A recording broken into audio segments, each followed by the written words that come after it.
Beautiful place, isn't it? The San Francisco Bay Area. Whoever first decided to settle here must have been a poet. And if everybody in this world was as smart as he thinks he is, why, this would be the most populated community on earth. Thank the good Lord, the world is full of dumbbells. Here in our little colony, you know, we got only the best. We have poets, artists, philosophers.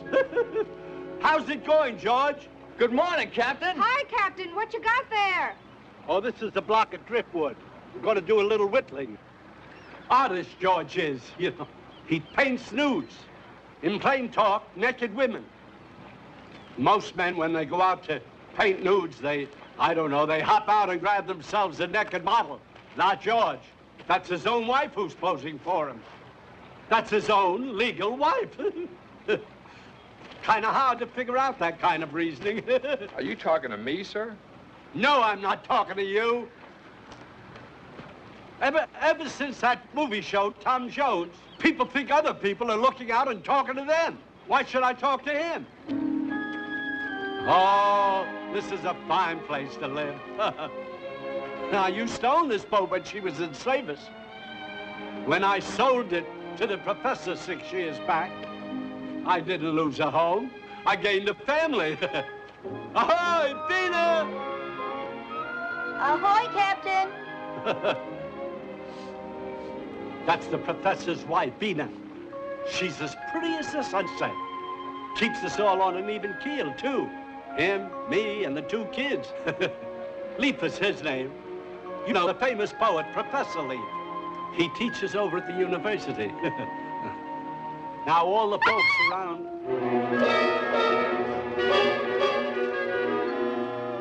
Oh, I'm sorry, Compass. Now, all the folks around here are as students, or as ex-students, or just plain admirers. And there's lots to admire about Professor Leaf, including his temper. He teaches the English poetry course over at the University of Coronia. That's one of the biggest in the West. The professor complains that the school's more interested in their science department than in their arts. Robert, your attitude is mean. You damn science dean, Sawyer, I've had it. Just because they got the world's biggest uranium-fueled nuclear power plant smack dab in the middle of the campus. He sure hates that power plant and all that goes with it. I don't care how smart they are, how many degrees they've got.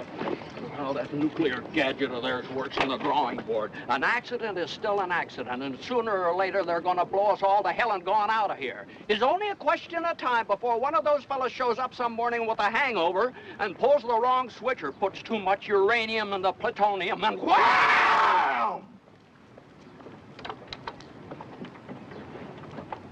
Don't think I didn't tell him so either.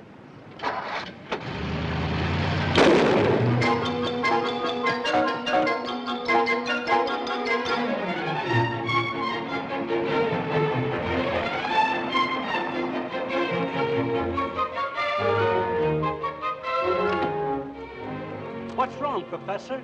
If I were President of the United States, do you know the first law I proposed to Congress? No, sir, I don't, and that's a fact. I'd propose a law that would make it a penitentiary offense to invent anything that you couldn't uninvent if it turned out to be a mistake. Well, I'll drink to that one, Professor. Robert? Robert, don't tell me you resigned again. No, dear, I did not resign again. Well, what are you doing bringing home all your books again? There was a faculty meeting, dear. Worst memory in California. Captain, if you must talk to yourself, go someplace else and talk. You're always talking to yourself. Darling, tell me what happened. Well, I'm positive I didn't resign, Pina. I admit that I started to. I even put it down on a piece of paper, but I didn't... Darling, you didn't get into a fight, did you? I certainly did not get into a fight. I simply told the man that we didn't intend to let science push the rest of us off the sidewalk. And if he ever tried to put the squeeze on the English poetry course, I personally make it my business to tear him apart. Well, now, what about your Dylan Thomas lecture? Oh, dang it. What time is it? What? Nearly 6 bells. 6 bells. What's that in a Well, clock? that's 3 o'clock, darling. You've just got time to make it. Wouldn't it be faster by car?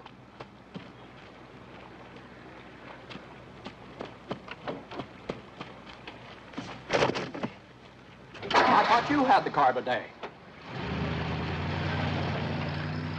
You know, that man once won a Pulitzer Prize for poetry, and then he forgot to pick it up.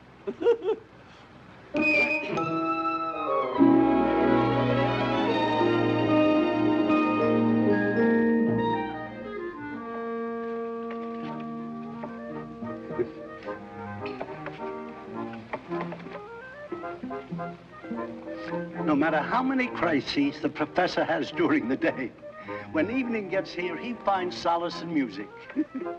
Everybody around here loves the Leafs family concerts.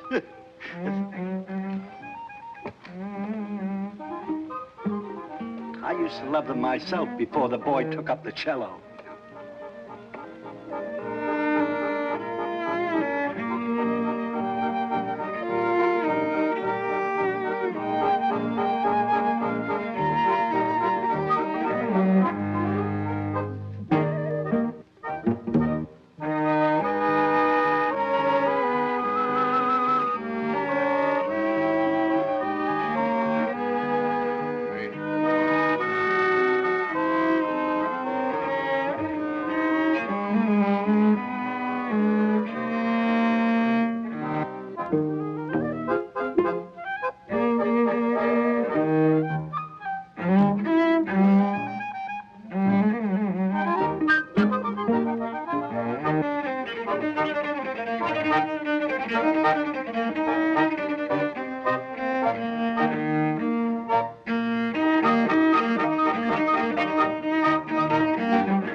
That's very good, Raz.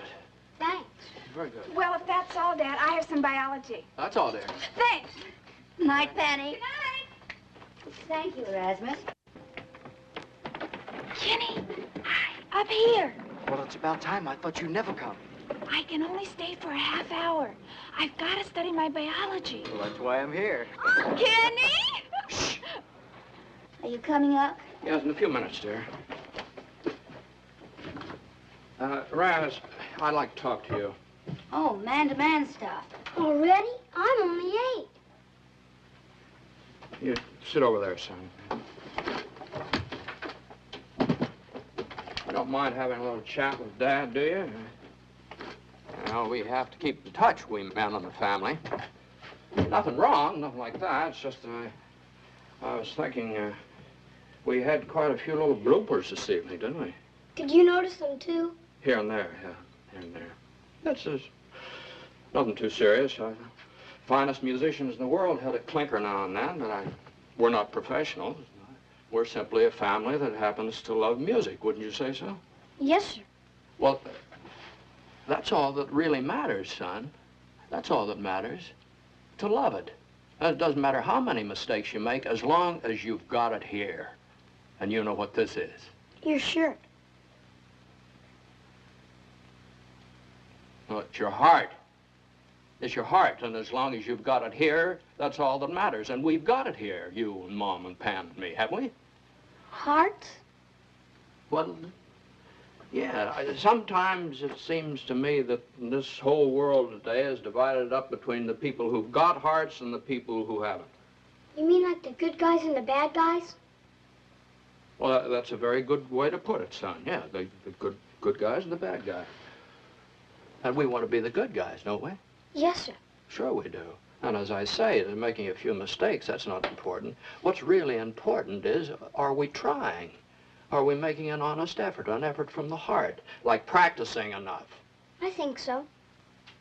Well, then, what about all those bloopers? She couldn't help it. Who couldn't help it? Penny. Well, son, I'm not sure I'm following you. You're mad because she made all those mistakes, aren't you? Because she made all those mistakes? She was trying very hard, Dad. You don't think you made any? No, sir. Not tonight. None at all. You said it was good, didn't you? What's wrong? Now, Raz, I want you to listen. Listen to this.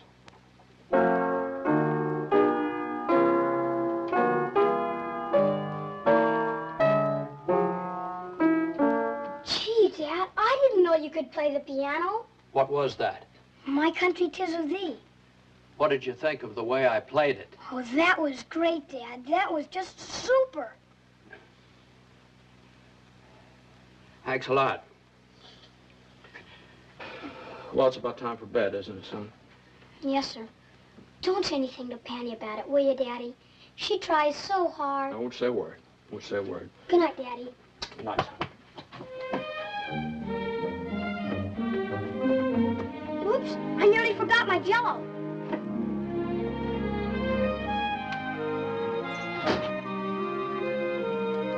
Compet! Compet! I spilled my pipe on him. I gotta get me a fireproof dog. Compet! Compet! Where's the Compet? Compet! Honey, what I want you to do tomorrow morning, I want you to go into town and buy Erasmus some paints and brushes and canvas. What's this? I just found out what's wrong with his cello playing. He's tone deaf. Oh, no. Well, either that or he just naturally likes the bad notes better than the good ones. Darling, I'm sorry. No, but we're not going to give up on this thing. Just a wonderful little boy we've got there, a really outstanding little fella. Now, if we can just find out what he's outstanding at, and if it isn't music, maybe it's art. Supposing it isn't art. All right, then we'll try literature, as soon as he learns how to spell. If it's not literature, we could try architecture. Sure. And philosophy. Sure. And flamenco dancing. Sure. Now, this is no joke, honey. And besides, we're not going to make the same mistake with Raz that we did with Panny. Just give up. Oh, naturally not. Annie was only a little girl. What? Well, you don't catch a father taking the same trouble with his daughter, heaven forbid. But if it's his son, the work. Well, what are you talking about? I couldn't love Panny anymore if she were my own daughter. And whose prey do you think she is? No, I didn't mean that. You've never shown that concern about her. Well, in other ways I have. And besides, how are you going to make an artist out of a girl who in the 3rd grade decided to make it her sole aim in life to marry a millionaire? You know she's only kidding. Oh, no, I'm not. We're not talking to you. You just show me a millionaire and you'll see whether I'm kidding or not. This is Cornelius Vanderbilt calling. I'd like to talk to Miss Pandora Leaf regarding matrimony. You keep out of this, George. Yeah, George, put some clothes on your wife and go to bed. Okay. I'm sorry I said that about Panny. I know she didn't mean it. I hope you didn't mean it about Erasmus either. He's so little, darling, and so sweet. Do we have to push him just yet? Now, look, honey, I never did pretend to know anything about girls, but you're talking about boys. Now, that's something else again. I happen to have been one myself, and I'm telling you that this is exactly the age to lend him a hand in his development. You see, this little mind of his is just awakening, and all around life is calling, and it tries to answer, but it can't because it's bewildered and confused. This is that magical moment of childish innocence when he just doesn't yet know what he wants. I would like to kiss you good night. I love you very truly, Erasmus.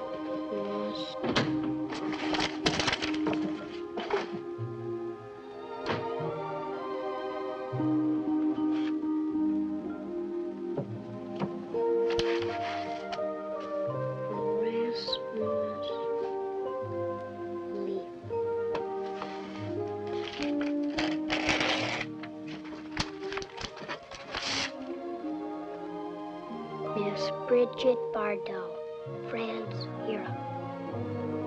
You mark my words, 5 years from now, there'll be nothing on this campus but scientists. Nothing but scientists as far as the eye can see. As far as the eye can see.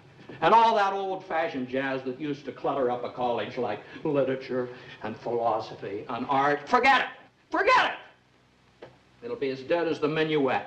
And instead of studying man and his dreams of beauty, everybody will be working on a machine that smokes Virginia hams electronically, or makes a hen lay eggs like a machine gun, boom, boom, boom, boom, boom, like a machine gun. And then maybe there's a great big whopper, a machine that does so much, so fast, that it automatically throws 1 million men out of work by this afternoon at 5 o'clock. This afternoon at 5. Personally, I don't want to fly from San Francisco to New York in an hour with my stomach hung up over Denver someplace. I don't want to do that. You tell him, Prof. I don't want to do that. But what's going to happen to us 5 years from today? Huh? What? I said, what about us 5 years from now? Well, if you mean by us, the crackpots that think that a sonnet by Shakespeare is worth more than 500 scientists sitting around on the moon wondering how they're going to get home, I guess we'll just stay here until they're all up there, and then we'll resume where sanity left off. I guess that's what's going to happen to us.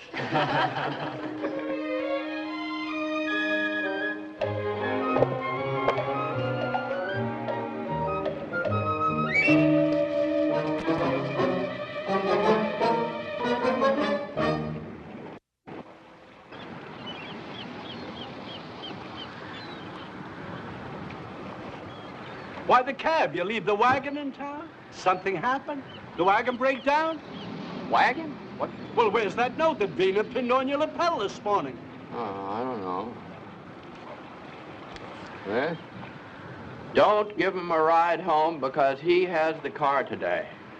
Dang it. Hey! Hey, taxi! Robert, can you please come here? Well, I left the car over But this is important, love. Come on in. He's the only man I know who sends candy to his father on Mother's Day. Oh, good afternoon, Miss Eva. All right. Well, has this young fellow been acting up in class? Oh, no, indeed, Professor. Not Erasmus. Would you explain to my husband exactly what happened? It was really amazing. I was standing... I think it would be better if you told him exactly the same way as you told me. Well, this was Erasmus' first day in the 3rd grade, you know. And we have arithmetic right after the noon recess.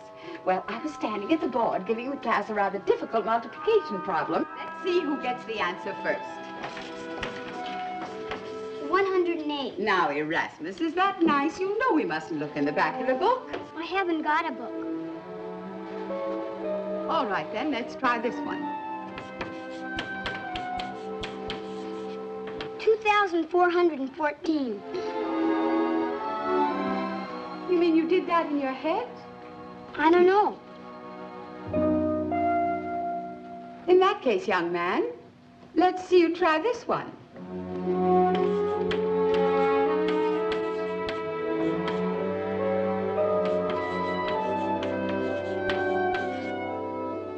$353,853,640.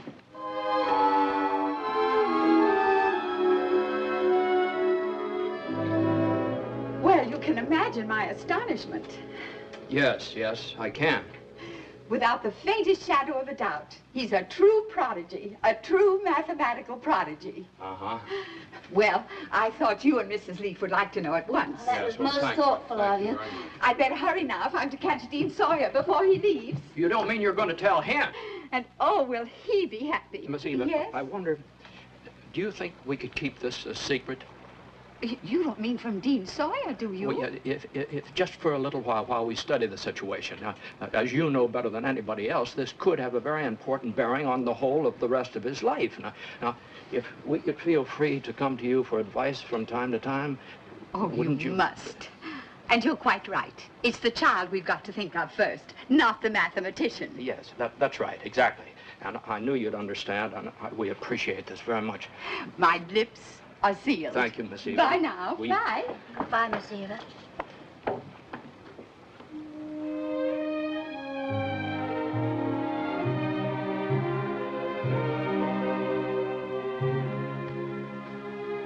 Well, Raz, you certainly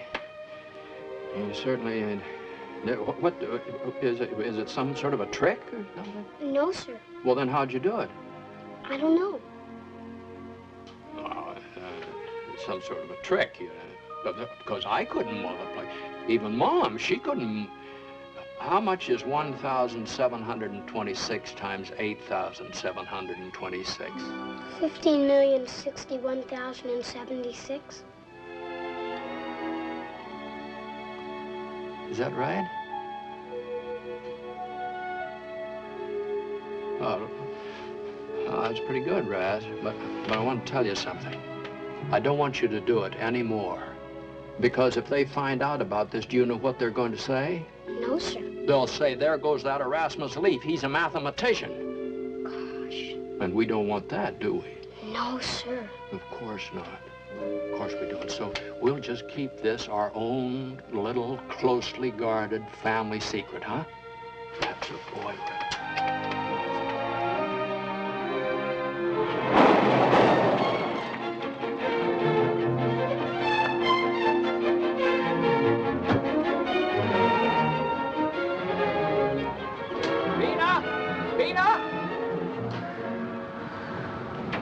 Where's your mother? Oh, I think she's downstairs, isn't she?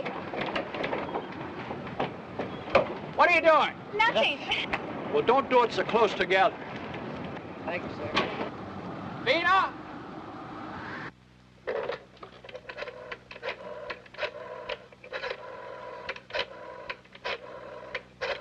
Vina! See this? Oh, dear. Hello. Evening, Harold. Give me the editor. Now, just a minute, I'm darling. going to give him his choice. Either print a full retraction of the whole nonsense in the next issue he's going to Yes, hear but from it's me. true.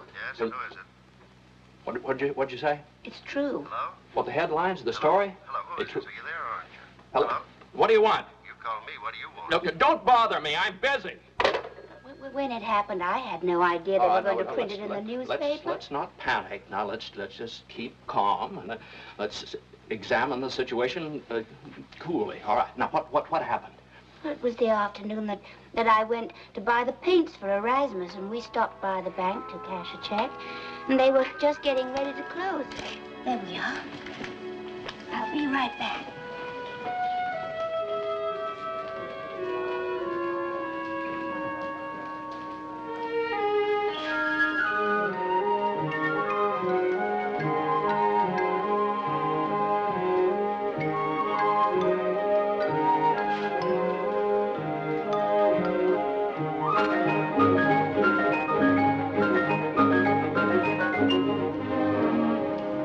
Good afternoon, young man. This is wrong. The statement? It's $1,012 too much. Well, I'll just have to fire our bookkeeper, won't I, young man? Yes, sir. All set. Off we go. Your son was just pointing out that our balance is in error. Oh, well, then that's quite possible. $1,012 too much. I'd advise you to call the attention of your manager to that. I am the manager, Mrs. Leaf. If Erasmus found a mistake... Mrs. Leaf, if housewives kept their checkbooks as well balanced, we in banking would have very... We're not discussing housewives' balances, Mr. Manager. We're discussing yours. And if my son says that you're in error, there's a very strong possibility that you are in error. My dear lady, I don't know how bankers in England operate, but here in America we have... In England, my dear sir, the bankers are acutely aware of the fact that the young people of today are the banking customers of tomorrow. And they make every effort to instill confidence both in their management and in their arithmetic. Have you a copy of this statement in there? Yes, sir. Run it through the machine again. Yes, sir. It's in the bottom bunch of numbers. Fortunately, Mrs. Leaf, we are in a position to give you a prompt and exact tabulation of these figures, which I trust will instill you and Erasmus with the confidence you obviously had in the Bayshore National Bank when you opened your account at this branch. Excuse me. Can we go now, Mom? Don't you want to wait and see if you're right?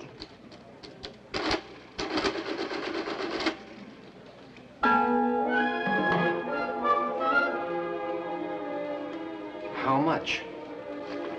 1,012.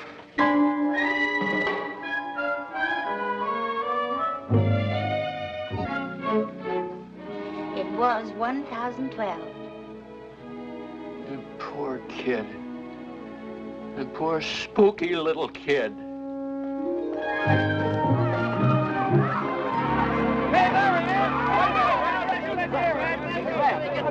Hold on, you son. Wait a minute. We want to talk about it. Tell us what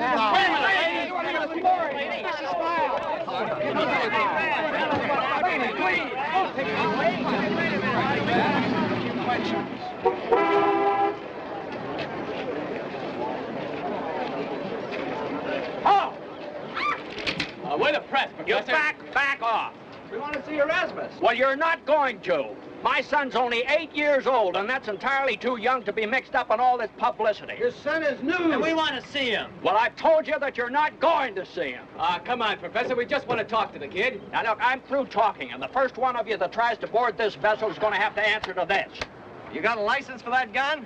I not only have a license to this gun, but as commanding officer of this boat, registry number 592777, it's my duty to use this gun for the defense of my ship against pirates and against anybody that tries to board this ship illegally. Now, come on, get out of there. Now, cut it out, you nut. Now, come on, Professor. We just want to talk. Go on, beat it. The safety's on. No? Darling, there's a call from New York. Will you take it? All right, but you fellas, I warn you not to make any sudden move. This friend of mine's a hysteric. I'll take care of him.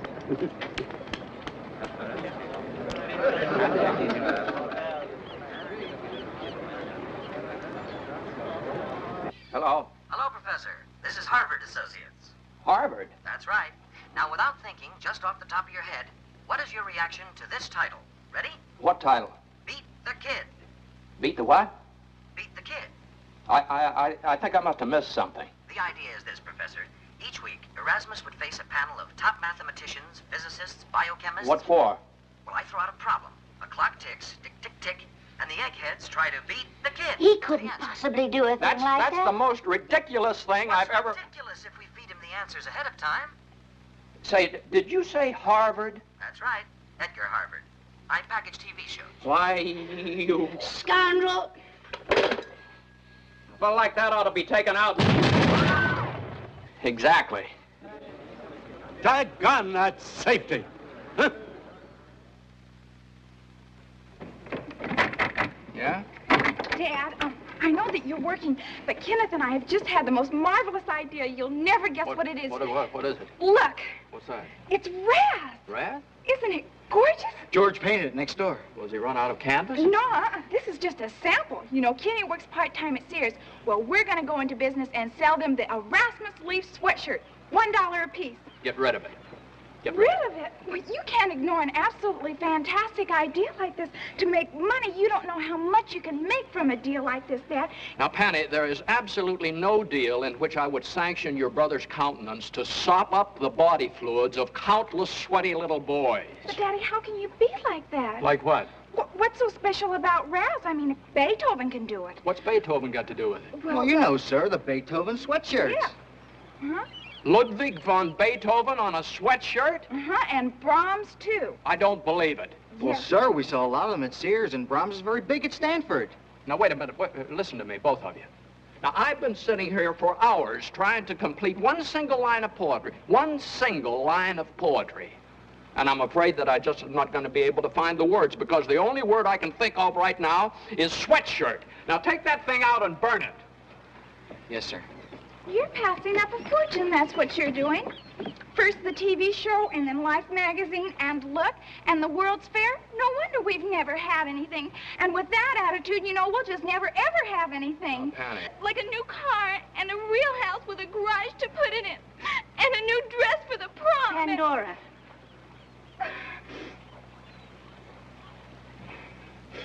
I'm sorry, Penny. I'm really keenly sorry if you feel I've failed to provide for my family. Daddy, I do love you, but you're just so darn square. Is the whole world going mad? It always has been, darling. It's just that you've never noticed it. Raising kids is such a darn hard business. It's a shame that just anybody is allowed to do it. You know? They ought to have a license for the job, like plumbers and teachers.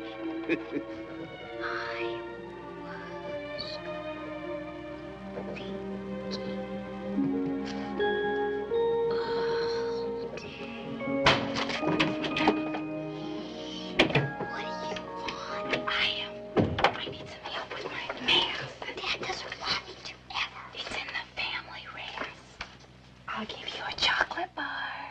Do you have any stamps? Stamps? You don't collect stamps? New ones, airmail. Oh, okay. I'll give you 2. 6. 6. 3. I'll give you 3 if you tell me the square root. What's the square root? That's a number that you multiply by itself to get another number.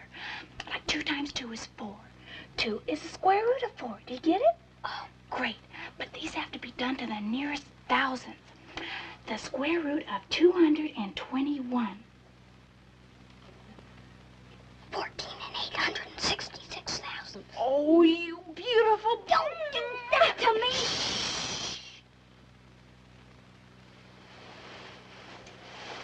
Sweetie.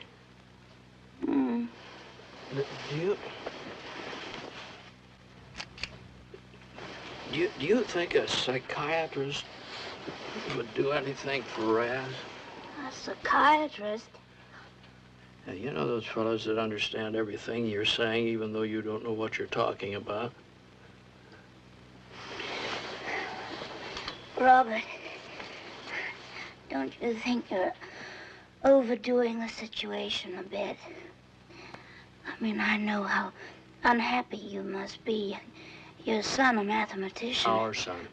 And I can imagine the kidding you're getting at school. No, it doesn't have anything to do with it. Doesn't have anything to do with it, believe me. Honey, in this world today, there are 2 cultures, the humanities and science. Now, this happens to be where the road forks for our son. Now, what are we going to do? Are we going to help him choose a way, or aren't we going to help him choose a way? That's just as simple as that. There's Dr. Volker. Oh, well, he's a nut. Why?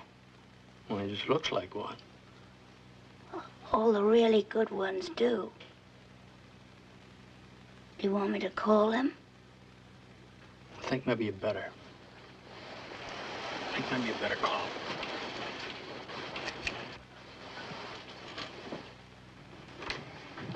Good morning, Mrs. Lee. Good morning, Doctor. Erasmus, this is Dr. Volker. Good morning, Erasmus. Good morning. Now, I'm going to leave you both alone so that you can talk about things together. What things? You just leave that up to the doctor and lie on the couch. Oh, no, not with children. Never on the couch. Never. Well, you just tell the doctor whatever he wants to know, and I'll be right outside waiting for you. Thank you, Mrs. Lee. Please sit down, young man. So, you are interested in numbers? No, sir. But your mother said so on the telephone. Mathematics? Calculations? What are you interested in, then? Brigitte Bardot. What did you say? Brigitte Bardot. You better lie on the couch.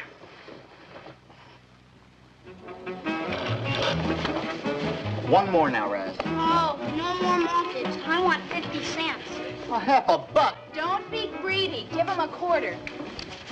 Here, 5 for $1. Deal? Deal. Okay, now pay close attention.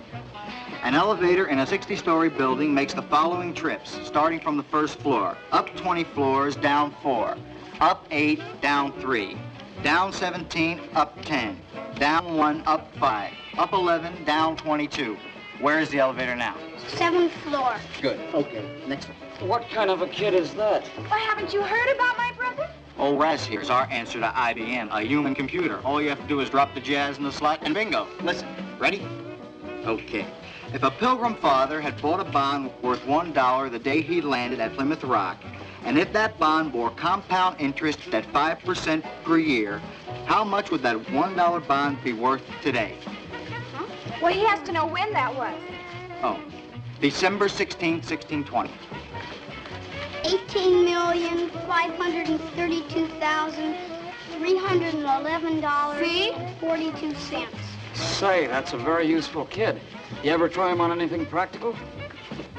Like what? Well, if you have nothing better to do later, I have an idea that might present a point or two of interest for both of us. Good. Next. A gallon of certain varnish covers 225 square foot of surface with 2 coatings.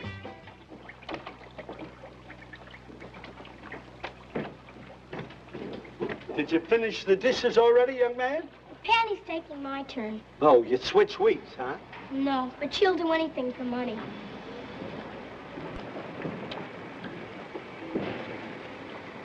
Excuse me, Captain.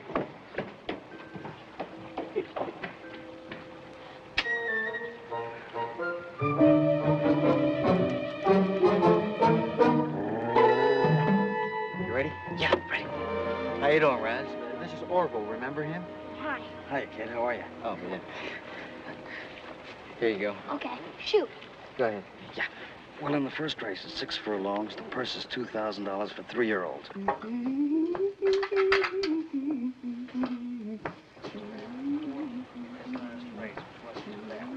Mom, Dad, Penny's here. Do you mind? All right, Penny, but not for long. Okay, my homework is all done.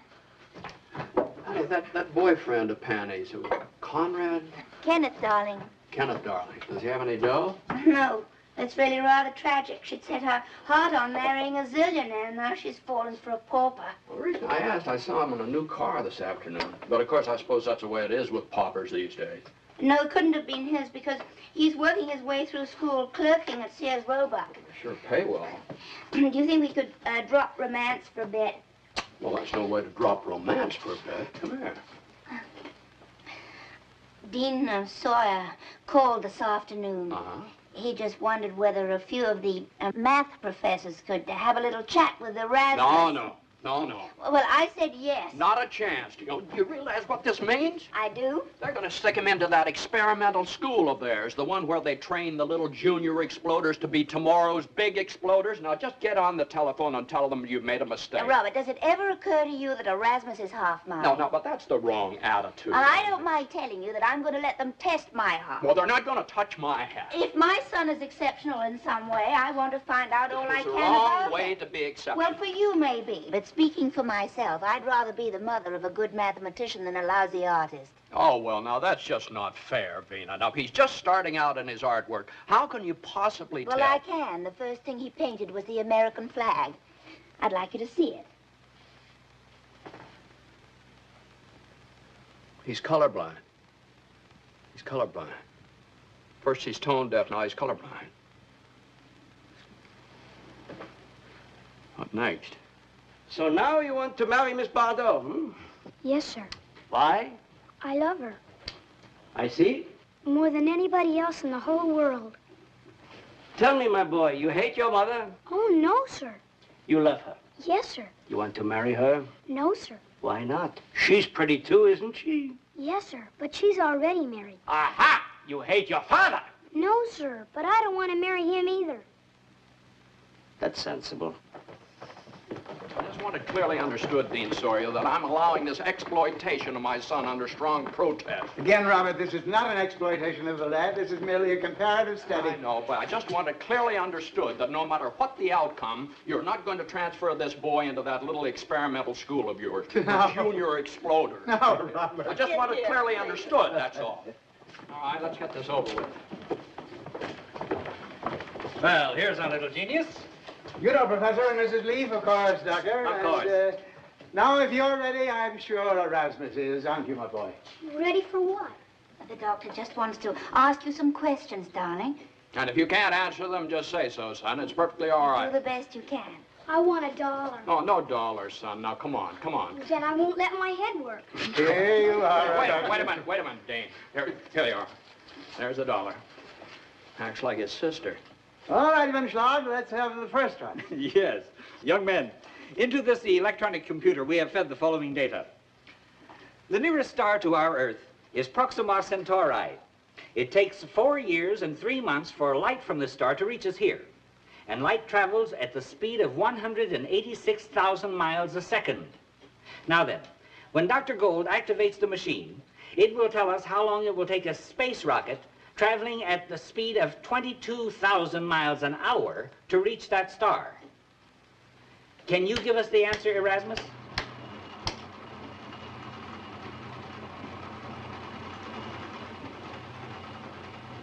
$129,354 years, 199 days, 2 hours, 10 minutes, and 54 seconds.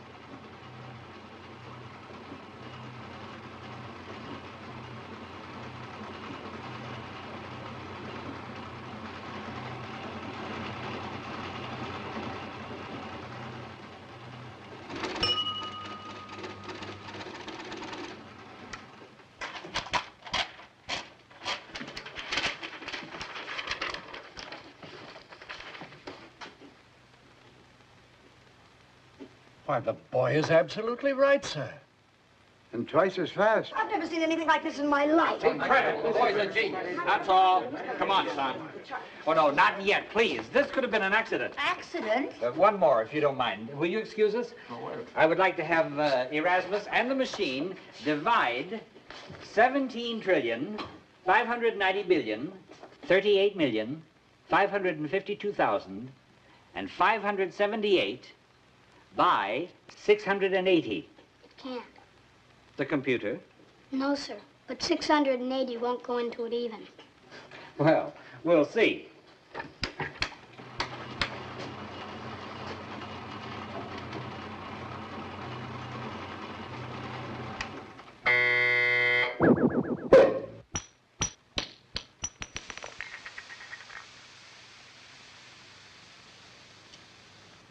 How in the world did you...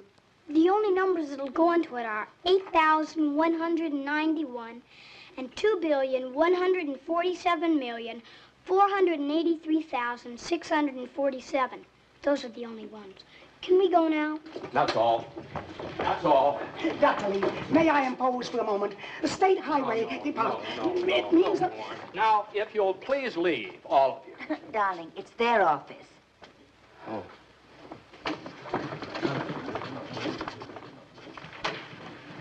I got your summons, Dean Sawyer. Obviously. Professor Leaf, this is Lieutenant Rink of the... Oh, no, you don't. Oh, no. Now, no offense, Lieutenant, but I've taken this stand for the protection of my son.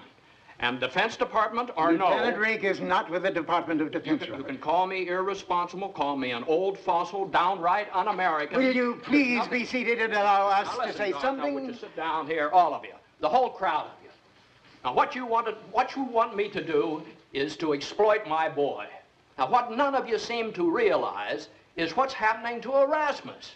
Ever since this whole weird phenomenon started revealing itself, this poor kid has been withdrawing into himself, and something's happening to him, which very frankly is starting to trouble me deeply. It's causing us trouble too, Professor. All right, let's all just forget about the whole thing, let the storm die down, and permit this kid to lead a normal little boy's life. Such as devoting his talents to the handicapping of horses? Such what? Lieutenant Rink is from the Sheriff's Office. Professor, your son has been supplying information to one of the most active betting rings we've uncovered in some time. Right here on this campus. Erasmus? What kind of information? He would know a racehorse from a jackass. His information is computed from published data, and he is far and away the most successful handicapper our department has ever encountered. Well, you must be joking about this. Kid's 8 years old. You know Kenneth Taylor, don't you? A friend of your daughter's? I thought his name was Kenneth Darling. Taylor. And Orville Snob? No, I don't know him. They were suspended this morning after a confession in which they said your son had picked 17 straight winners for them. Little Raz? Did you or did you not know about this, Professor? Are you accusing me of using my own son as a toot? Toot? Well, isn't that what you call it, racetrack toot? Tout. So after all these years, well, this is the last straw. Here, give me a piece of paper. Now, look, Robert. Just I'll show you. Robert, you know, One of these days, I'm going to accept one of your resignations. And you're going to accept this one. And if I ever set foot on this campus again, I hope somebody shoots me. That's all. Robert, please. Excuse me, sir. Robert, you don't mean this. This is final. This time it's final.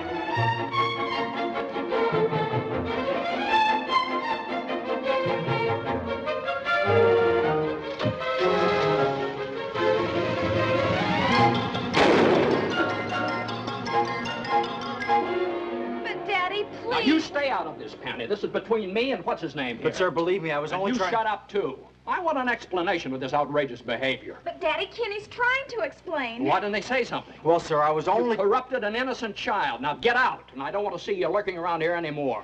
Yes, sir. Where are you going? Well, you told me to leave. Not until you explain. Daddy, wait till Mom brings Raz home, and then we'll show you how it works. I want $3. But, Raz, you can't charge just to show Mom and Dad how you figure horses. Raz, this is just for practice, no bets. I don't care. $3. Hey, you see, the boy's tainted. But the only thing he ever spends money for is stamps. Well, you collect stamps, Raz? No, sir. Well, come on, let's get on with the exhibition. No money, Raz. Pick a race. They have to feed him so many statistics. One race a day is about all he can do. But with Raz, one's enough. Okay, Razzle Dazzle, here we go.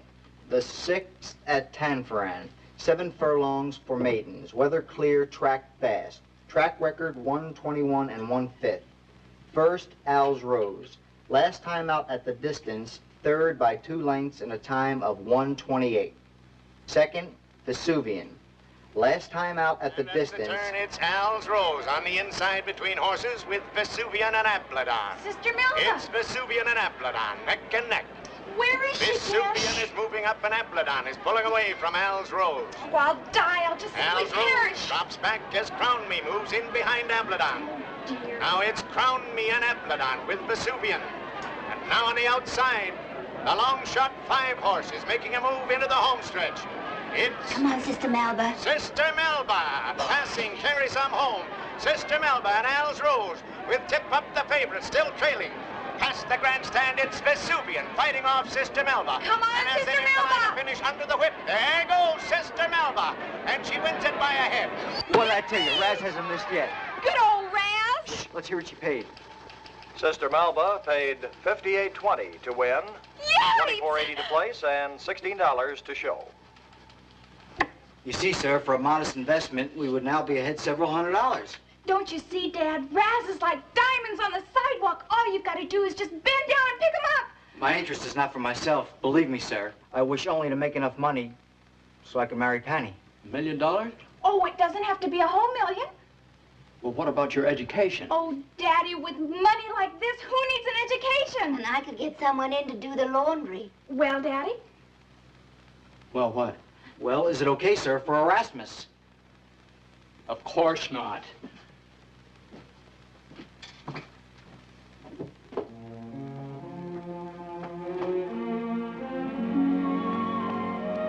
Robert, what's wrong with it? Well, we can't use our child like that, honey, to gamble with. But is it immoral? Well, no. I can't say it's exactly immoral. Illegal? The illegal is purely a matter of geography. Well, then, what is it? It just doesn't feel right. If you agree that it isn't immoral or illegal, what's wrong with picking up some of those diamonds off the sidewalk? Well, it's just the... Honey, in there just a little bit ago, you said about getting someone in to do the washing. Oh, darling, I didn't mean it to sound like censure. It's just that I suddenly realized how tired I was of housework when the horse won and paid $58. No, I haven't even got a job. Robert. Oh, honey, I'm sorry, but job or no job, I just cannot, in all conscience, turn Raz into a slot machine. All I've ever really wanted is a son who likes at least a few of the things I like and play catch with me every once in a while, that's all. And if we can help him over this crisis, maybe he'll turn out to be a son like that.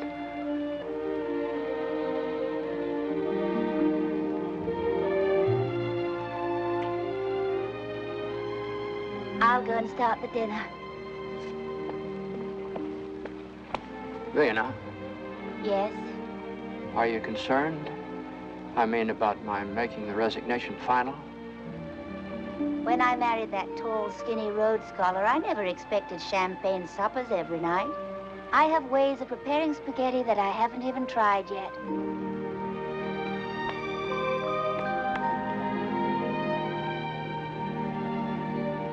Robert, please explain to your daughter. What's the matter? I can't go to the prom. Why not? Well, how can I in last year's dress? Oh, Penny, I always thought that was the prettiest dress you ever had. Oh, with every other girl there and a new one. Oh, I see. Well, you can't fix this one over or anything. Oh, now, Daddy, really, I just couldn't. All right, well, if you want a new dress, we'll get you a new dress, and it'll be the prettiest one there, too. Daddy. Well, we'll get you a new dress. Thank you. I just love you to death. Thank you.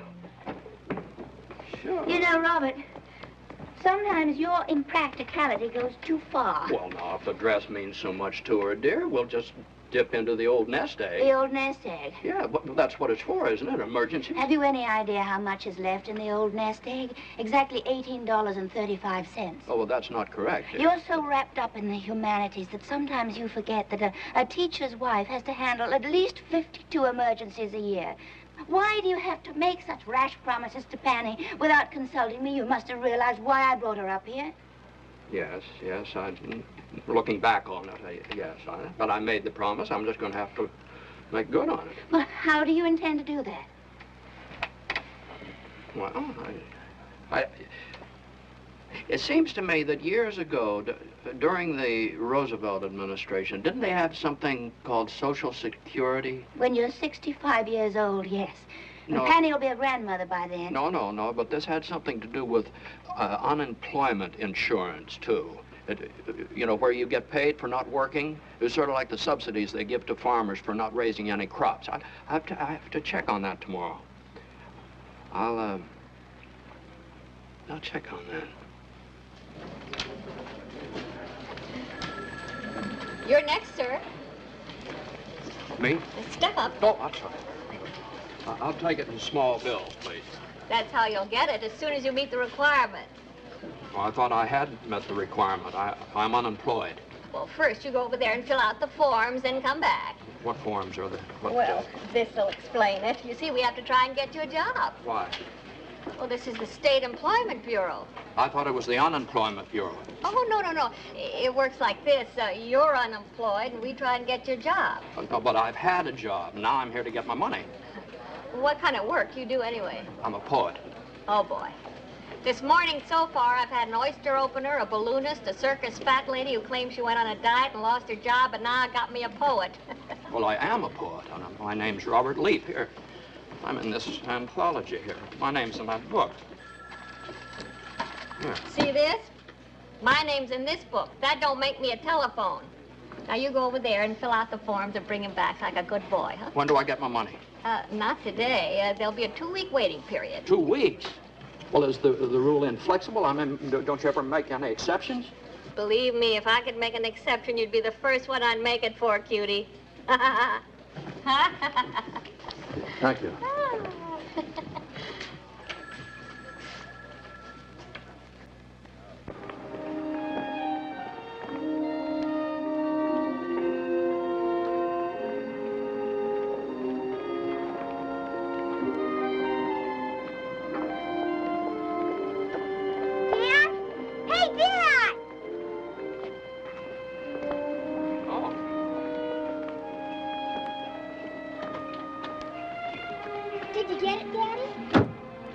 No, that woman back there with a funny twitch in her eyes, she said I had to wait 2 weeks.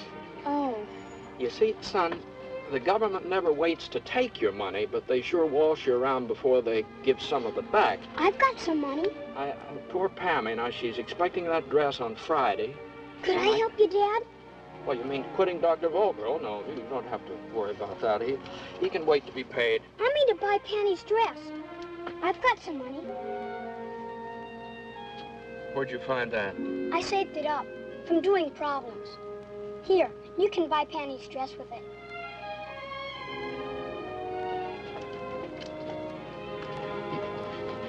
You know, you're a first-class little fella.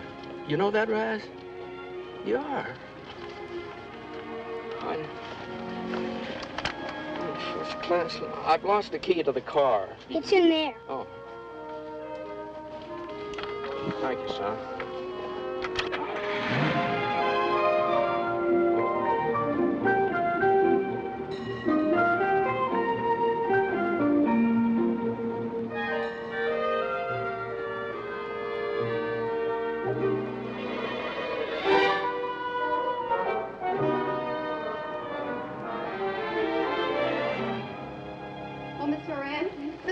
Like to see a dress. Would you help him, please? Yes, certainly. Oh, what would you like? Well, we'd like to buy a dress for this young man's sister. Well, now, how old is the young lady? Well, let's see.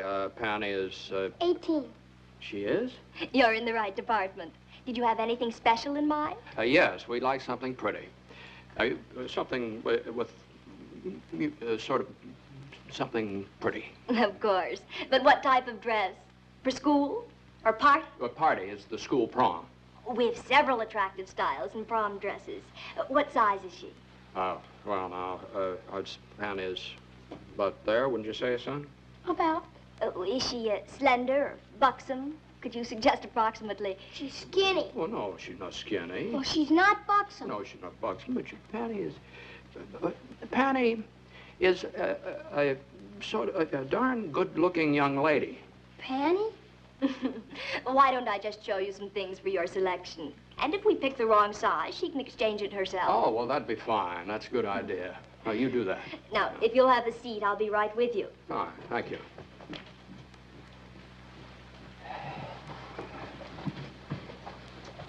Looks very nice on you. Excuse me, please. I'll be right back. How about this one? No, you like that one? Well, it's too short on you. Oh, we're shopping. I see.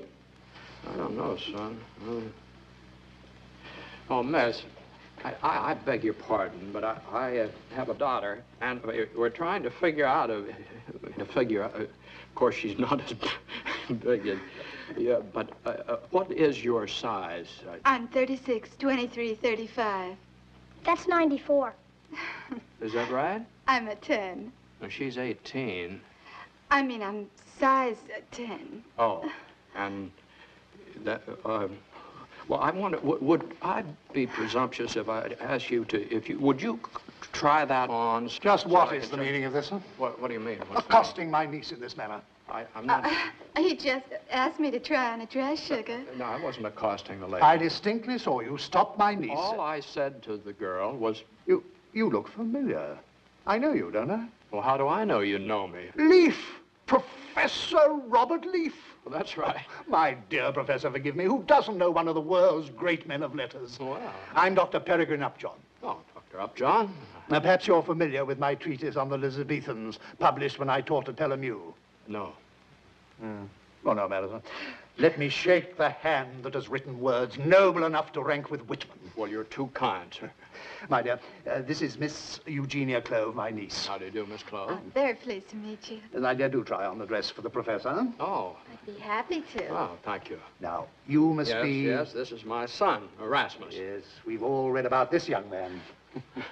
Dr. Leaf, if you can forgive my outrage, will you do me the honor of taking tea? Well, I have to get the boy to the doctor at 6. Perhaps some other time you'd come over at the house. I'd be honored. Have you got a card? I'm afraid I don't have a card. Well, I could write the address well, down. Yes. Oh, fine.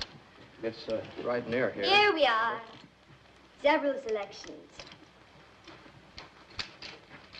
I like the red one.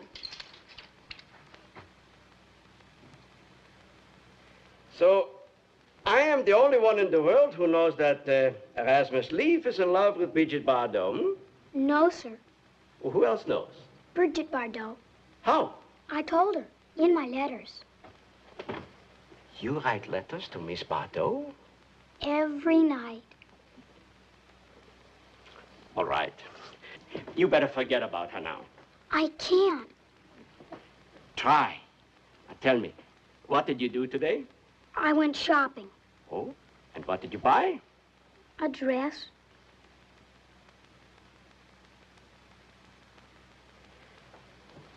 You better wait out here. Schnell!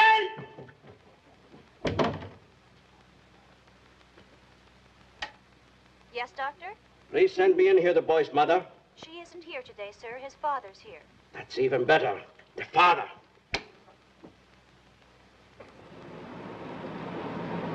Brigitte Bardot.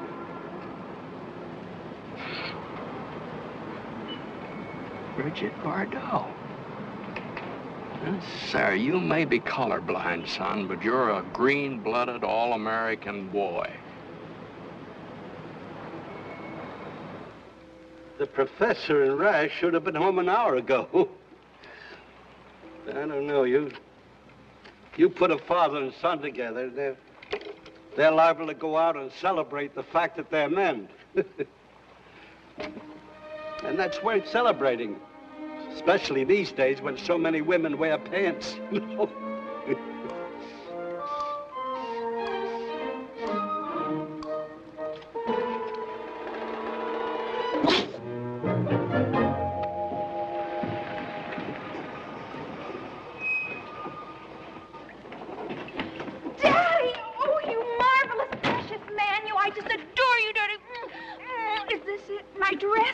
You can thank your brother for it, Pat. Thank you, Raz. Thank you. Hey, how'd you know? Well, Dr. Upjohn told me. The slender birch in which the linnet nests is a promise made in quiet splendor, heard above the drums of thunder, for silence is the shriek of life. Well, thank you, sir. Ah, my dear Leaf, much must be granted to the man whose soul and spirit united to give birth to those lines. Oh. You know, there's a music in your gentle husband's work that's to be found nowhere else in American poetry. I'm very kind, sir. You're very kind. He's simply been showering you with praise, Robert. The moment we parted company, Professor, I realized that fate had destined us to meet. Oh? Would you like some tea, darling? And then Dr. Upjohn can explain what we've been discussing. He's in the same position that you're in. You mean you're out of work? Precisely.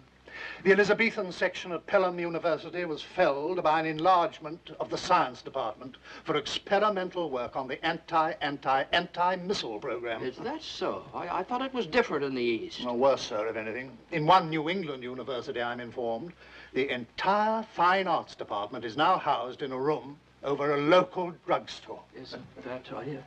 Cleaner, it's exactly what I've been saying all along. Yes, dear. The human race unquestionably is headed right back for the caves and the treetops. Unquestionably. Unless, sir, you accept my alternative and we fight back. Well, fight back how? Through a resistance movement, Professor. A counter-campaign. To be specific, through a Leaf Foundation.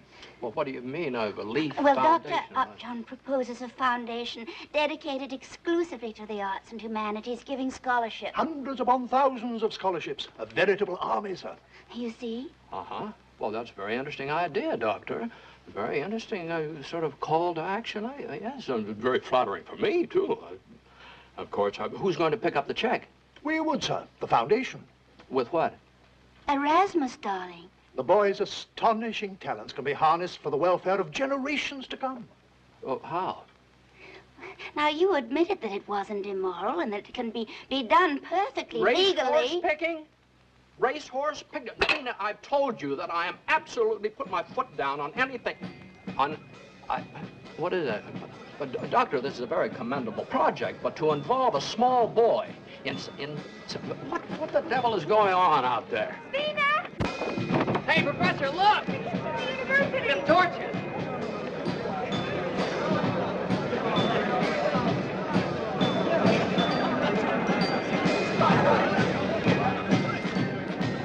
Looks like we already have an army, Doctor. There he is! Come on, guys! Come on, let's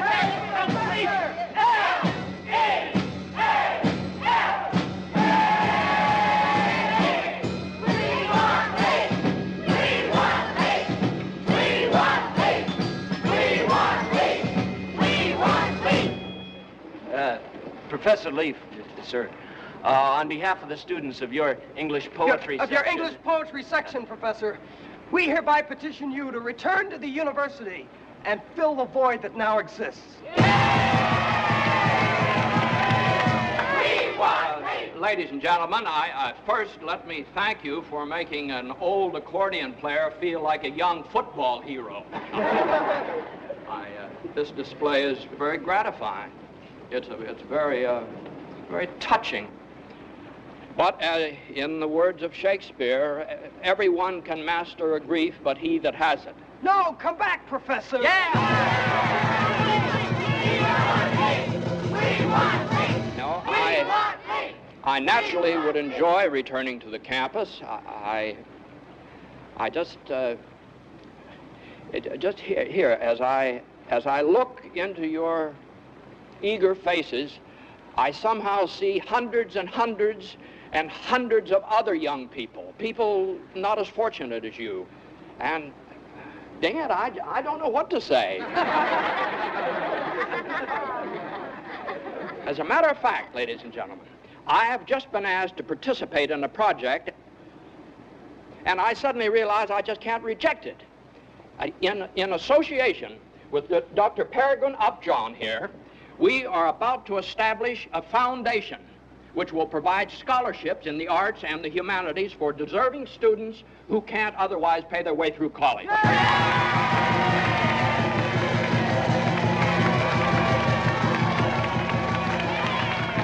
My heartiest congratulations, my dear Leaf. You are indeed one of nature's noblemen.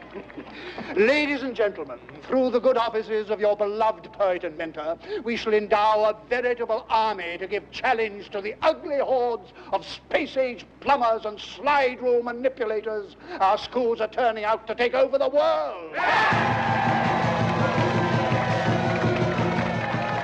Isn't this wonderful? Yes, darling, but please don't invite them all for dinner. Oh, no. Just think of the youngsters these scholarships will help, honey. Just think of it.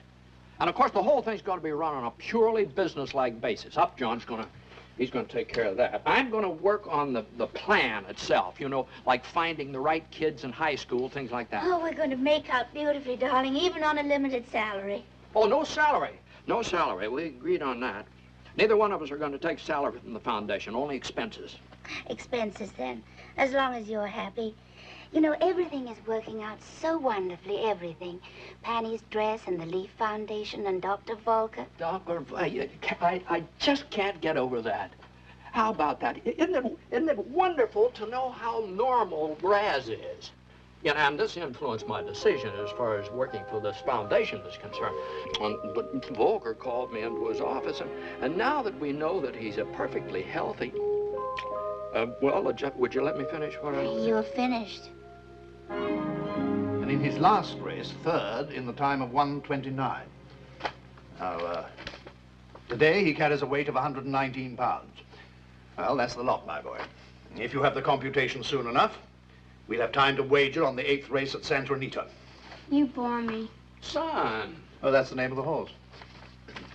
You bore me. Post position number 3. The morning odds are 5-2.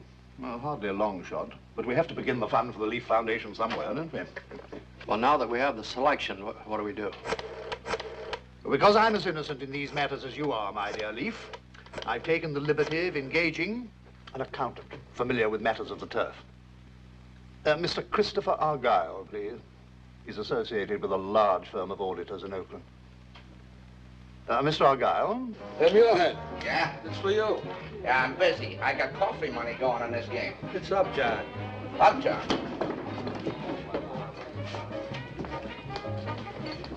Yeah, Johnny? Mr. Argyle, I wonder if you'd be kind enough to place a wager on a horse in the 8th race at Santa Anita this afternoon. Well, my credit ain't good for more than 2 minutes, you know, Johnny boy. Thank you, sir. A $10 bet is an excellent beginning. After all, the Ford Foundation started humbly enough with just old Henry and a monkey wrench. I dig. They're there, huh? Okay, Doctor, what's the name of the beast? You bore me. You bore me. 10 on the nose. I'll move on it right now. Thank you, Mr. Argyle. Right, Doctor.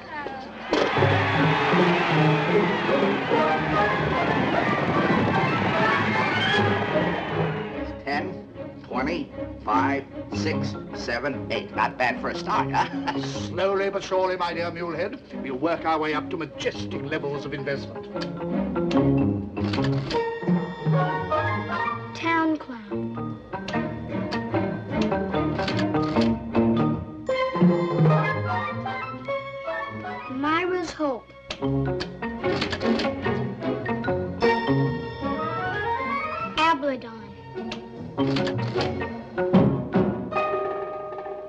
Bandito. Bandito. Bandito.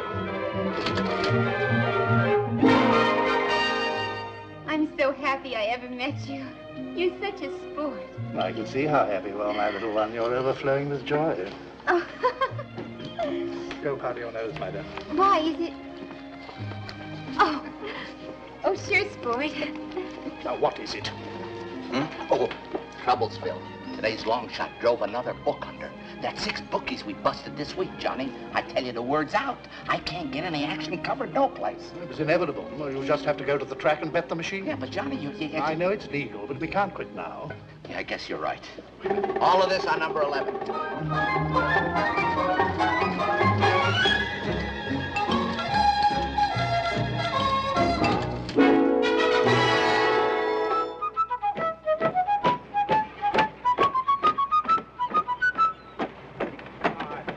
Let's have a lot of applause for the captain. Hey, Captain, you going to launch her?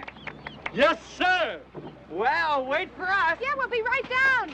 Terry, you put something on now. Oh, Professor, I'm covered. Compass, come on. Come on. Let's go.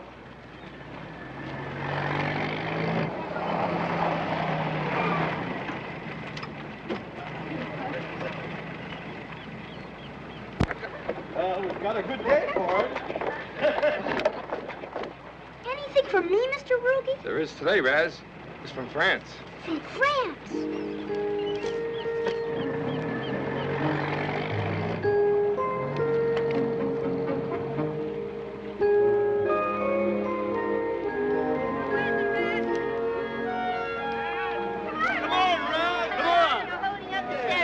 That's a fine thing a master deserting his ship before it's even launched. Dad, can I see you? No, now this is a great moment for the captain. You are hereby appointed master of the good ship Pacific Pride. What are you waiting for, boy? Here, into the drink with her. Here, give it to me. I'll show you. Now, she's launched. There she goes.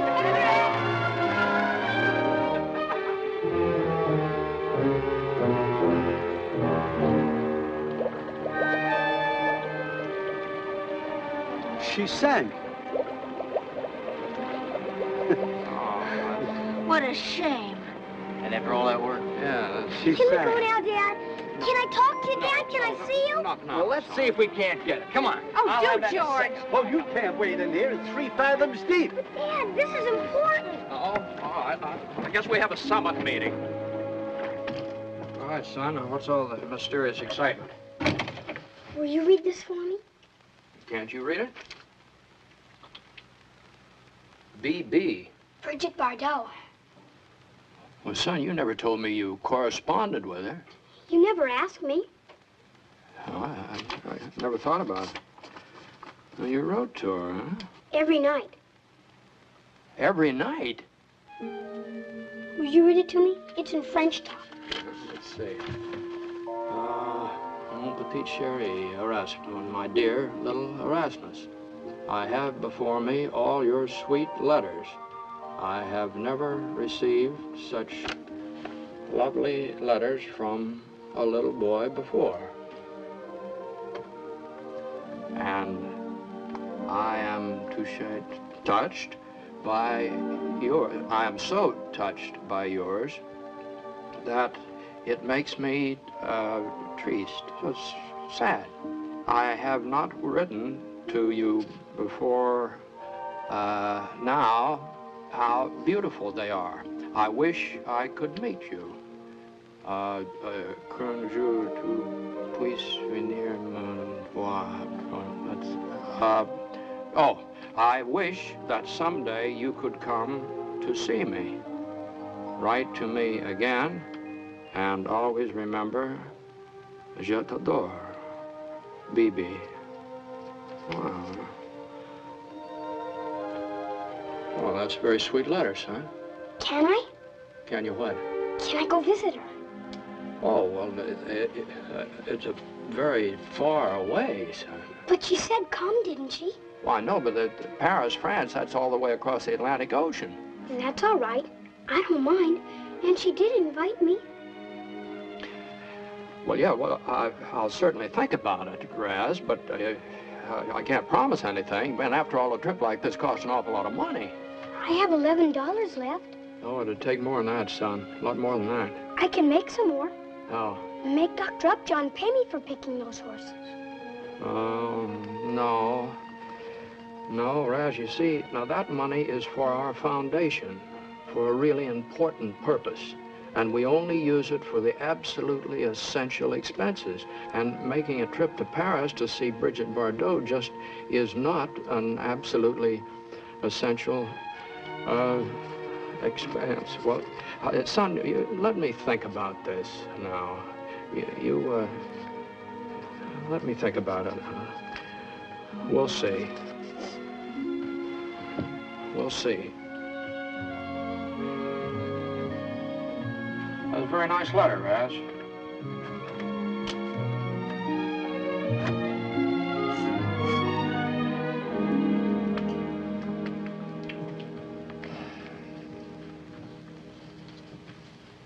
Now, come now, lad. We haven't all day, you know. Raz, come on now, come on. I'm thinking. What are you thinking about? Brigitte Bardot. What race is she in? No, this is the actress. You said I could go see her. We've got work to do, young man. This is no time to skip off to the movies. He's not talking about the movies. You promised. No, son, I didn't promise. I said we'd see. Now, see here. We've got only half an hour to make the feature race. Now, let's run through the entries once more. No. What do you mean, no? He means no. When he says no, he means no. Well, does this mean he's not going to select today's horse? Not until I go see her. See who? Brigitte Bardot. I told you, this boy has an invitation to go to Paris to see Miss Brigitte Bardot. This is utter nonsense, Leaf. A young kid of 10 years old. I'm 8. Well, if you want to be 10, you'd better pick a horse, young man. Now, wait a minute here, Upjohn. Now, if you're going to take that kind of an attitude, you're asking for a lot more trouble than you may be able to handle. What's gotten into you, Robert? I'd like to know what's gotten into you. Well, my dear Collie, we've a great deal of money involved here, and Mr. Argyle is waiting for a horse. And that's another thing. I'd like to meet Mr. Argyle one of these days. I'd like to meet Brigitte Bardot. Well, maybe we will, son. Maybe we just will. Come on. Where are you going? Come on. I'm going home. And I'm going to find some way to get this boy to Paris.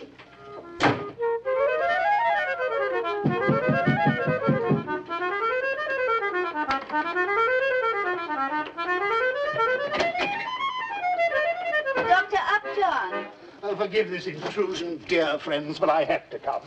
For you, dear lady, and for you, Robert. A most noble grape. And where are the children? I have candy for them. His and hers. Oh, that's very thoughtful of you. I hope I'm in time to apologize for my behavior this afternoon, Robert. I was hasty and selfish. But after thinking it over, I realize how important it is that Erasmus keep his rendezvous with Miss Bardot. So by all means... Well, just a moment, Doctor. Are you suggesting that Erasmus goes to Paris? I am indeed. But, Robert, you can't give in to a child's whim. Whim? Honey, this is an obsession. For the sake of the foundation, we must pack him off to Paris forthwith. Alone? His father will take him. Oh, hold on now. How can we do that? And the cost would... Oh, damn the cost, sir. Erasmus is our most valued asset. Indeed, he and my adding machine are our only assets. If the machine broke down, we'd have it repaired. Well, you mean we can take the funds from the foundation? And fly to Paris. Behold, 2 jet plane round-trip tickets to Orly Field, Paris. Wow. Well, honey, what do you think? Why not? Why not? Paris, eh? Paris. Brigitte Bardot.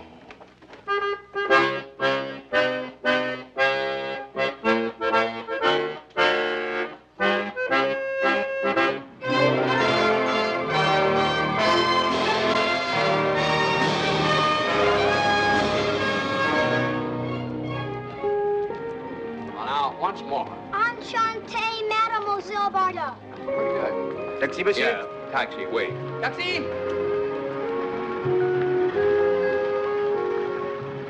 Anglais? Vous parlez anglais? Oui, un peu, a little. Take me to this address. Bon. This is a distance. I must telephone my loving wife. She will be waiting. But it's Brigitte Bardot's house. Baby, my wife can wait.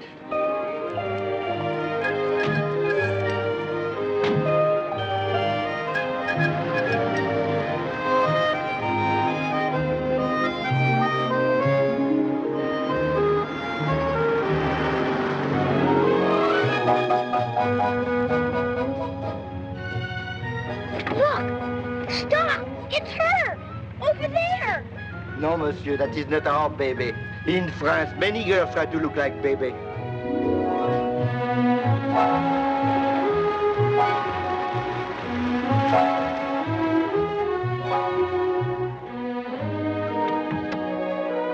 This is it. This is the house of Brigitte Bardot.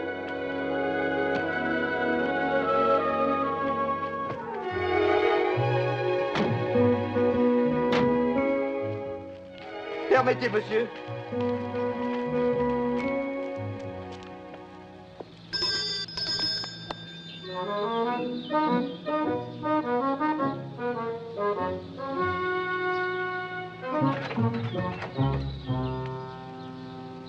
Bonjour, je suis Robert Leaf, et voici mon fils Erasmus. You have an appointment? Oui. You have an appointment? Yeah, I have an appointment with Mademoiselle Bardot. My name is Leaf. Ah oui. Entrez, monsieur Leaf. Non, Oh, mademoiselle, je vous en prie, laissez-moi la voir, j'ai digéré ça toute ma vie.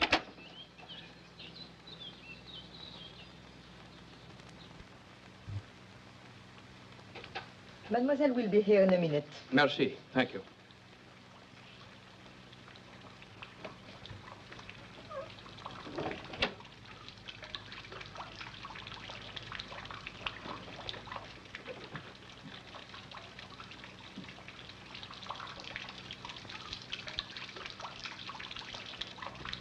I'm scared, Dad. Oh, now don't worry, son. Everything's going to be fine. Well, look over here.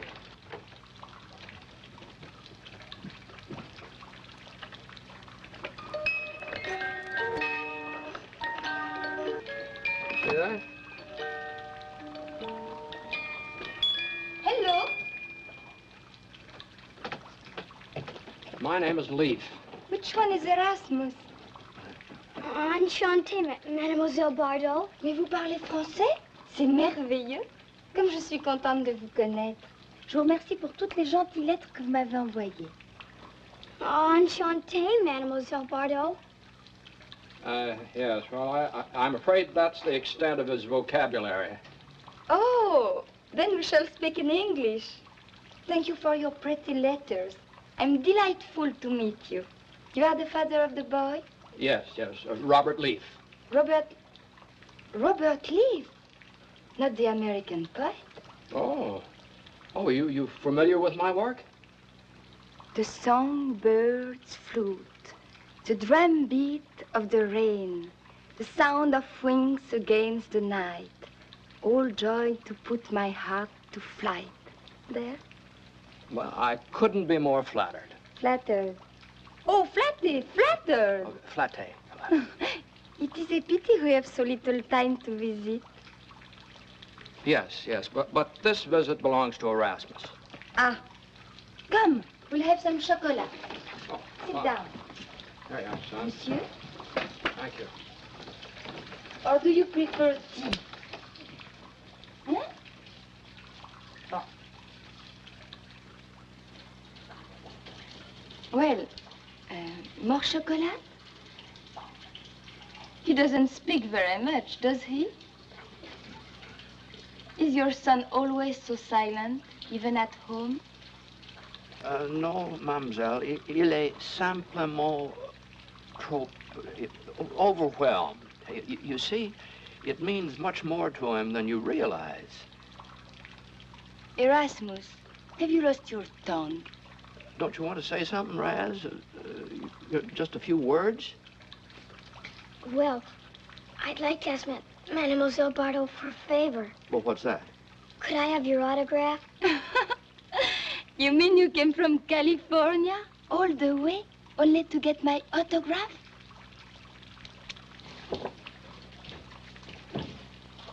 I'm sure we can do better than that. I have a new camera. très joli. And your papa will make a picture. Oh, Maman. Well, I'm afraid I'm not very good at this sort of thing. Mais c'est très simple. Vous regardez, you look three there, hein? And you press this button, and we'll say cheese. Okay? Uh-huh. Come on. Why cheese? That's what they say. Cheese, fromage. Uh-huh. Well, oh, there you are. Look here. Look at your papa. Oh, well, is everybody ready? Now, Raz, look this way. Look here. All right, now, here we'll go. 1, 2, 3, fromage. Did you smile? Yes, Miss Bardot. I think so. Good. Maintenant, on va développer la photo. Merci. Il y en a pour une minute. Well, now, there, Raz, you'll have a picture of the two of you. You've proved to your friends at school you really made a dream happen out loud. Even if they never believe me, I'll always know it happened. Uh-huh, yeah. This. Yes. There we are. Look. Well, that's amazing. Well, I declare. Well, isn't that... look at Raz. Now I'll take Erasmus to meet Sophie. Excuse, please, us, Papa? Yes. Comes out of this. Where are you taking him? To my bedroom. We'll be back. I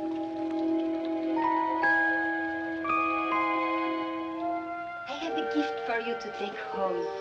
And you don't have to speak French to understand this little thing. This is Sophie. Sophie, this is Erasmus. And she has given me some lovely kittens. Kittens? Yes, little dogs. You make friends with her, and she will let you pet her kittens. There. I think she likes you. Now, look.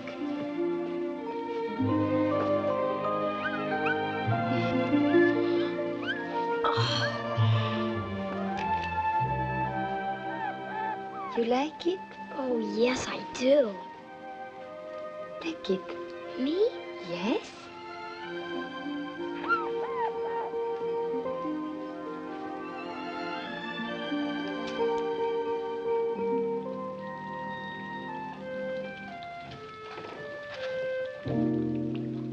Oh, Dad, look what Miss Bardot wants me to keep.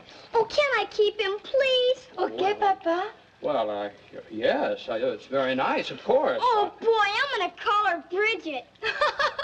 That one, you better call Charles. Well, I guess we've taken up enough of your time, Miss Bardot, and I can't thank you enough for what you've done for my son.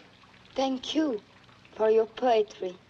And thank you for what your son has done for me.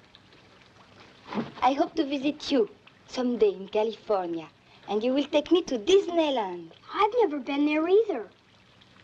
He has never been to Disneyland, and he comes to see me. How sweet.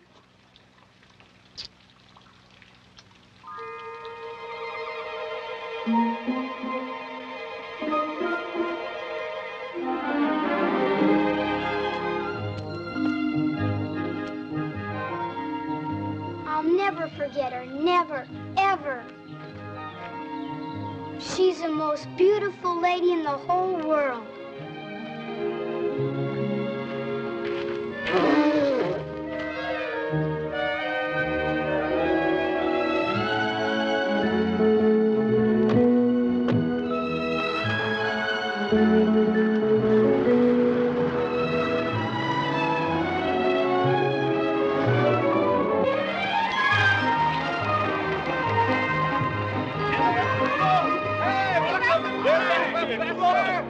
Hello, Professor. George, Terry, look what you gave me. Oh, Brigitte Bardot? He rode all the way from Paris under my coat. Oh, come and go away. Go away. Go Now away. you scoot on inside and change out of that soggy wet shirt. Oh, be quiet, Compass. Here, you take this. Professor Lee. Yes, sir. Excuse me, Professor. Remember me? Lieutenant Rink? Oh, yes, the dean's office. Yes. You know this man, Professor.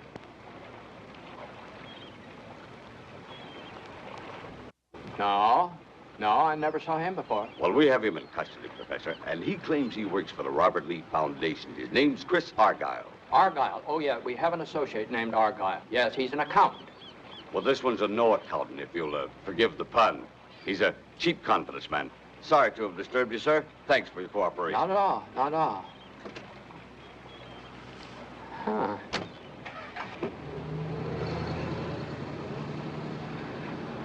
Argyle.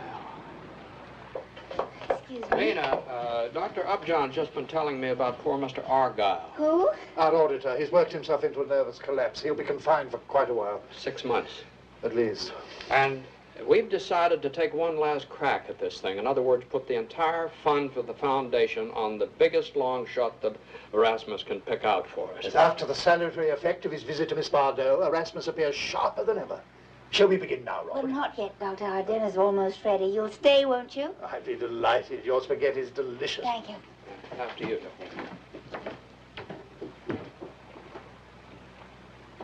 And in his last race, first by a head in a time of 1:10. Track clear and fast. Paid $3.30. And that's it. Now, have you got it all, Raz? Mm-hmm. Well, son, what's the verdict? Which is the most surefire long shot? Come on. Concentrate, Raz. Fromage. Fromage. Fromage? Fromage. Fromage. I don't recall any horse name from cheese. French for cheese, of course. Here it is. 6th at Bay Meadows. Well, you're right. The 6th at Bay Meadows, French cheese. Great God in the mountains, a 60-to-1 shot. Oh, Robert, this is the one bet I'm going to enjoy making. I think I'll go out to the racetrack myself this time.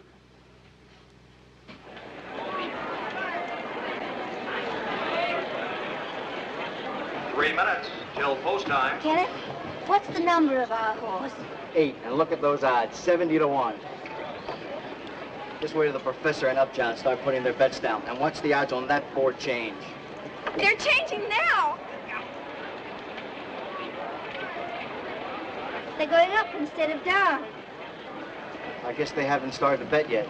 If you'll excuse me, I'll go see what's happening. Of course, the odds will drop appreciably, but even at 10 or 12-to-1, we should have done admirably. Start punching tickets on the number 8 horse, my good man, and I'll tell you when to stop. Yes, sir. 1, 2, 3, 4, 5, 6, 7, 8, 9, 10. That's 1,000. They started to bet now. Hope they get it all down before the race starts. The odds are changing again.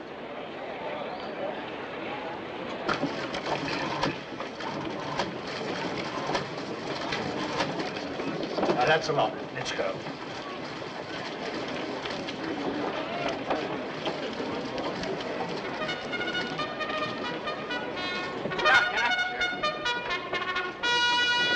Even at 10-to-1, she'll make us wealthy. There it is, Raz. There's the horse going to make our foundation come true. Oh, you darling, darling French cheese. Huh? That's your horse, dearest. French cheese. Look, now it's 8-to-1. That's not the one I picked. What was that you said? I didn't pick a horse called French cheese. The horses are at the gate. But, Raz, you said fromage. I did? The entire bank grows on it. There they go. American made, breaking on top, pink coat away, second Fox is third, New York, fourth, Ozzy's pal, and once too often. Nearing the far turn, it's pink coat on the rail in front of neck, American made, second length and a half, Fox and New York. At the top of the stretch, it's pink coat in front by a length and a half, American made second, and from far back and flying, French cheese. He's fifth, he's fourth, he's third. French cheese! Come on, French cheese! French cheese is now second, but it's pink coat in front by 3/4 of a length. French cheese on the outside under the whip. It's pink coat in front and French cheese. It's French cheese on the outside, getting up and winning it on the inside.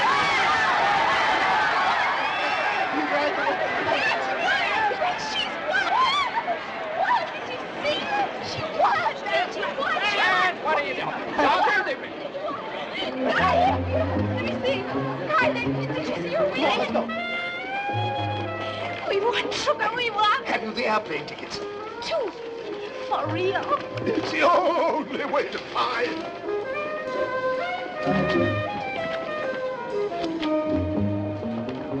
Dang it, where do you collect when you win? On the other side.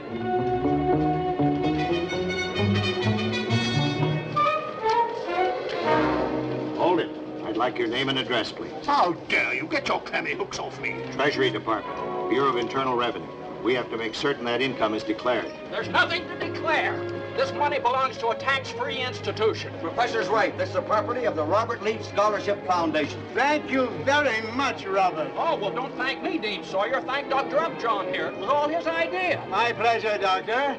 How good of you to endow Robert's school so handsomely. Oh, man, the press is here. They want to take some pictures. Just step up here. There. Now, say fromage.